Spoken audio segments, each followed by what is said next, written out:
Hi, welcome to this video, Dave, which is all about the global financial crisis, and in particular, the crisis in the banking sector, and a real danger to the financial system, which is the way banks have been allowed to build up massive exposure in derivatives by regulators. Now, in terms of derivatives trading, it is huge. 1 quadrillion in exposure by banks. And it's not seen as exposure by regulators because it's viewed as counterparty trading, which is totally wrong. We'll be going through why and basically why derivatives are just so dangerous. They recently sent down the oldest bank in the world, Monte de la Pasha de la Siena. If you watch the media, they'll just say, well, banking crisis in Italy just kind of ran out of money. It was deliberately sent down by another bank.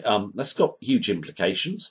I want to go through the rise of the most dangerous bank in the world as well, which is Deutsche Bank, and a significant event in history which took place on the 30th of November 1989. Not many people know the story, but there was an assassination of the CEO of Deutsche Bank, which actually led to Deutsche Bank totally changing its business model, becoming huge in derivatives, and basically other banks trying to play catch up with it. Now, this is a very long, well, it's quite a long video today. It's about 25 minutes. So I'm going to go through it in terms of the story of Deutsche Bank. If you don't want to watch the story of Deutsche Bank, then basically you can scroll forward. I've done a timeline beneath this video. Then we're going to talk about derivatives trading and why it's so dangerous. And we're also going to look at a flawed economic model which basically guarantees a crash in the global financial system.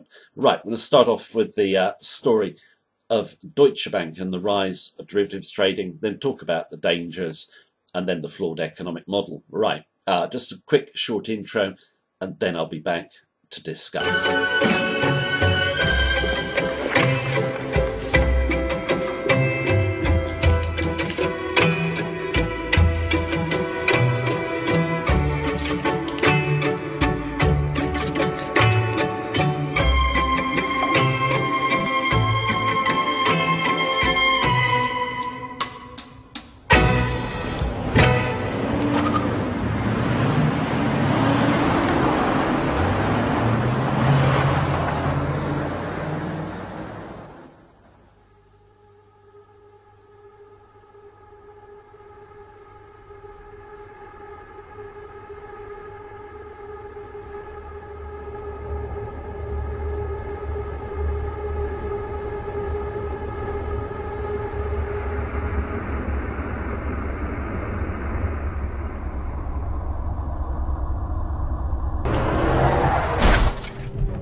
Welcome back after that short summary there.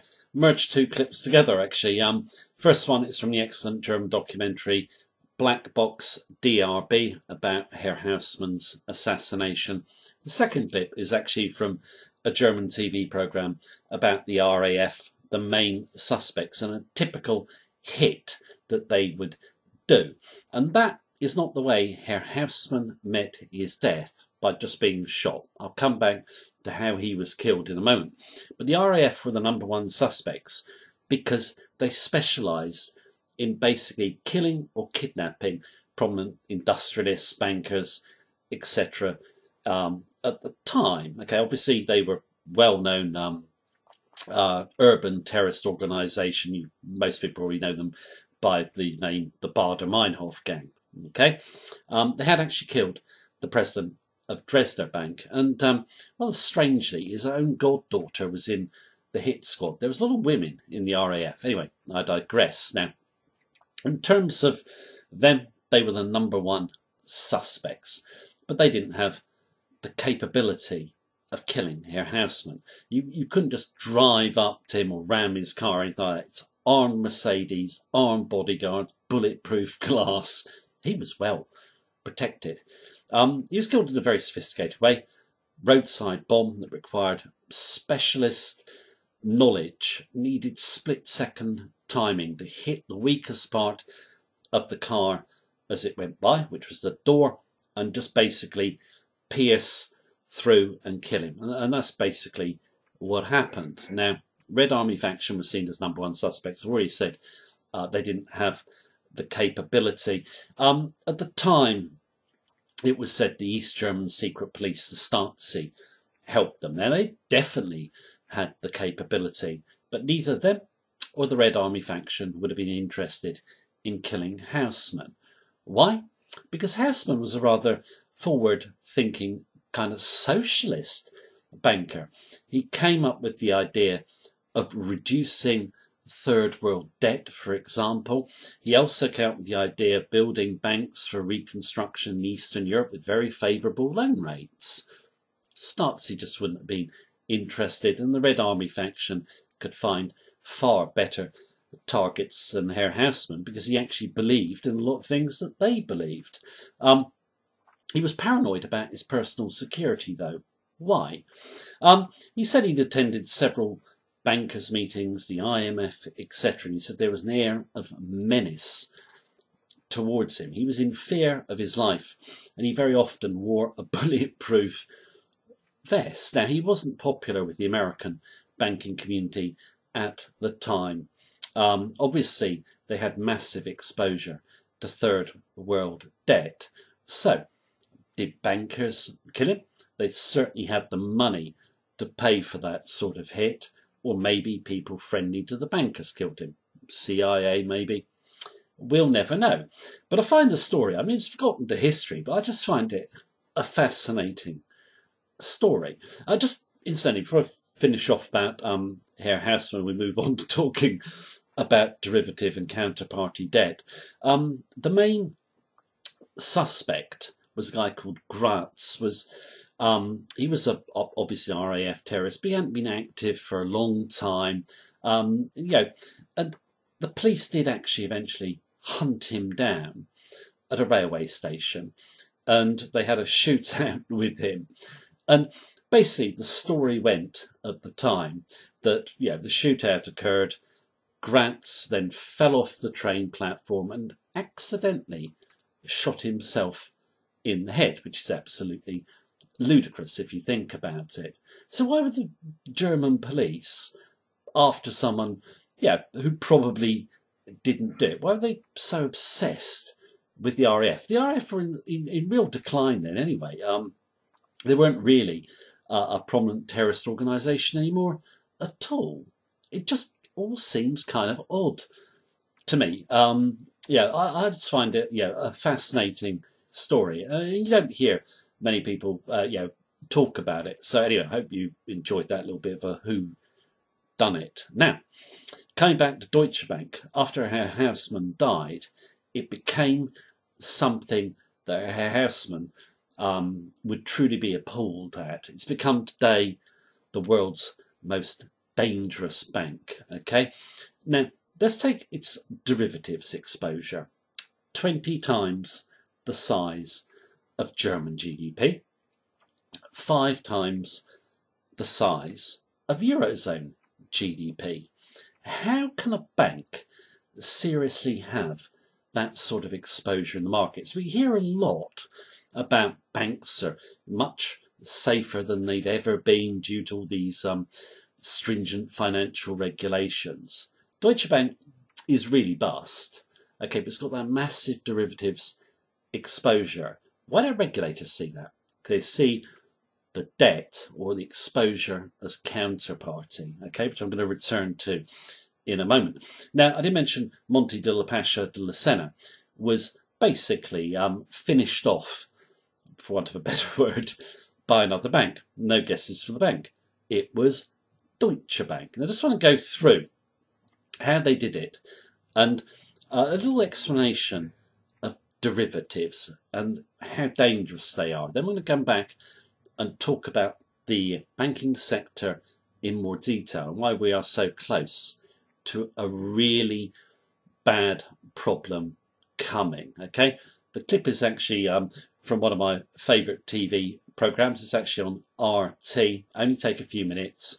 Here it is. Then we'll be back to discuss. Deutsche Bank faces claims it was running an international criminal organization. Look how nice that looks. So, you know, Deutsche Bank is on trial, along with Nomura, in Italy, where they have very fierce laws due to the, influence of the mafia in the past. So their laws are that it's very hard for somebody like a Tony Blair or Donald Trump or, Theresa May to come in and say, basta, no more investigating these people. But a judge in Milan has allowed prosecutors to use internal Deutsche Bank emails to prove that they are an international criminal organization, because they wrote these derivatives under a product called Santorini back in during the financial crisis in 2008. And this derivative product was meant to mask Monte dei Paschi's debt. And however, it would basically take down Monte if a proprietary index from Deutsche Bank went over a certain number. Well, the emails seem to suggest coordination between Frankfurt, London, and Milan branches of Deutsche Bank to rig that index to hit the number, which would trigger the derivative, which would trigger profits for Deutsche Bank and collapse the oldest bank in the world. Right, so it brings up a couple of interesting points. One is racketeering. So in this case, as we've been saying all along, the reason why bankers don't go to jail is because no prosecutor is willing to charge them with racketeering, what was used to bring down the mafia and other criminal organizations in the past. So there's a lot of finger pointing that goes on amongst these finance institutions saying, no, the problem was in the mortgage packagers on that desk, and they'll say, no, it was the currency manipulators on that desk, and no, it was the regulators' problem over in that office, and no, you signed a non-disclosure agreement we can't violate, or you signed a non-compete agreement, so there's a lot of passing the buck. The only way to go after them is racketeering. Italy, as you point out, is very fierce in terms of prosecuting because of the history of the mafia there, and they adopted strategies that got rid of the problem of witnesses being murdered and things like that. So they became very vigilant about prosecuting criminals in Italy. So Deutsche Bank is now going against Italian authorities, which is quite serious. The second point, which is interesting, is the use of derivatives to make problems go away. The use of derivatives to make debts go away. We've seen this, for example, when Goldman hid Greek debt to allow them to enter into the euro and then be destroyed by Goldman Sachs for profiting on both sides of that trade. And derivatives can be used like a magician uses mirrors, where if you look at a magician's table on stage, there'll be a couple of mirrors and reflecting the wings of the stage, and you don't see what's under the table because you're seeing the mirrors that are at 45-degree angles, and you see the wings of the stage and not through or under the table. Derivatives in the financial world are used in a similar way. They reflect on other derivatives in such a way as to make the debt, in this case, disappear. And hopefully, we'll see some regulations brought in, or there's actually regulations already exist. But what we need is, we need banks to follow the law. We need the rule of law to be imposed in the banking sector. We'll come back off that short clip then. I do find Kaiser very amusing, but he's also very, very knowledgeable. I really like that analogy about the mirrors and comparing them to derivatives. It's not really debt. It's the way governments and regulators see derivatives. It's not really debt because there's a counterparty, i.e. another bank. Someone actually must have the debt when the music stops. Now, we saw how big Deutsche Bank's exposure is in the derivatives market. But yeah, it's banks all over the world. Let's take, for example, the UK. It's the most indebted nation in the world, with debts of 1,000% of GDP. You don't see that in the official numbers. Why? Because they just omit the bank debt, which is 60% of the total debt of the UK. Yeah, debts now are a quadrillion. I mean, that's just huge. held by banks with very low capital bases against their exposure. And they have a culture of greed. I mean, we saw it there with Deutsche Bank. No problem in putting down the world's oldest bank to make money. Goldman Sachs, no problem with massaging numbers to help Greece get in the Eurozone. There's many more examples, okay? Now, the derivatives market and an accident happening where a bank goes down and triggers a domino effect, it's a really frightening possibility, and it is going to happen. Now, just want to go through an economic model, which is a fantastic description of why nothing is going to be done to rein in the banks. And I'm also going to discuss why I think banking crisis will come to fruition very, very shortly. I'm again going to use a clip from the Kaiser show, and a very smart guy called Hudson, who's written a fantastic book on the economic model that is existing in the global economy today and why there is no solution. It's one of the best books I've read recently. This clip takes about 5 minutes. It's well worth watching, okay? Then we'll be back to sum up. It's time now to go to New York and talk with Dr. Michael Hudson, author of Killing the Host, How Financial Parasites and Debt Bondage Destroy the Global Economy. Dr. Michael Hudson, welcome to Summer Solutions version of the Kaiser Report. Good to be back here, Max. Well, Dr. Michael Hudson, financial parasites, what are they and what harm are they doing to the economic body? Well, financial parasitism basically is taking the economic surplus, taking the revenue from wages and from corporate earnings and sending it into the financial sector. And the money that's sent into the financial sector is not available to be spent on goods and services, and that's why the economies are shrinking in debt deflation today. And the problem that what parasites do in nature is not simply take the economic surplus from the host. In order to do this, they take control of the host's brain. And the financial sector has taken control of the economic models and popularized an explanation of why we're in a depression, why we're shrinking, and they're saying it's not the fault of debt because debt doesn't exist in our system. It's because labor's paid too much or the government is taxing the rich people too much and there's not enough money to trickle down to keep the economy going. So there's the parasitism is not only debt deflation and imposing a depression, it's a twisting around of a false economic model that I call junk economics. And most of the discussion you have in the popular press, not on your show, is this kind of junk economics. Now, before we go to Max's question, I do have a point here from Wikipedia. And according to Wikipedia, parasites reduce host biological fitness by general or specialized pathology, such as parasitic castration and impairment of secondary sex characteristics, to the modification of host behavior. So you could see that across our economies as that they've modified the behavior not only of our governments, but of the electorate. The electorate seems to believe they need these parasites. That's true, but there's one problem with it. Some parasites actually help the host. They help the host find food because they know that they're going to end up with most of it. And a century ago, people thought that finance would be an intelligent parasite. It would be a symbiosis with the industrial economy as a host, and it would actually provide credit for industrial economies to grow faster. And actually, the hope a century ago, even in Marx, and Germany, was that banks would be the brain of the economy, telling it where to send productive credit. But instead, the credit is unproductive. Unfortunately, today's economics textbooks don't have any concept that credit can be unproductive. They think it's all productive, and that's why they don't realize that it's corrosive, predatory, and shrinking the economy. Dr. Michael Hudson, so you talk about the brain being impacted by the financial parasites, and you see this played out in the media.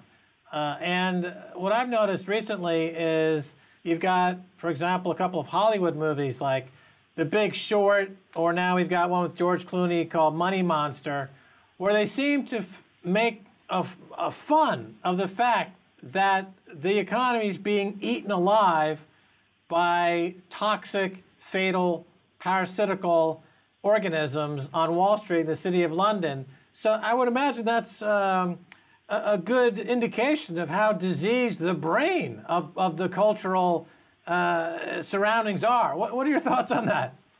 It has to do with the whole value system as well. Remember, The Big Short was how you can get rich off the economic collapse, how somebody can see what nobody saw and make very cleverly anticipate where the economy is going and make $1 billion on junk mortgages. That's a complete falsification of what happened. There wasn't just one guy or a smart guy like John Paulson who was able to sell junk mortgages to suckers. Everybody knew that there was junk mortgages. They were called junk mortgages. They were called liars' loans. The liars were the banks. The liars were the retail salesmen, the property brokers who filled out the forms. So everyone knew that it was liars. The real key was that this wasn't a normal economic phenomenon. As Bill Black had pointed out, the business model was one of fraud. And one of corruption. And that's what people are not willing to acknowledge. Nobody's gone to jail for this. I'll back off that short summary there now. I strongly recommend you go and read the book.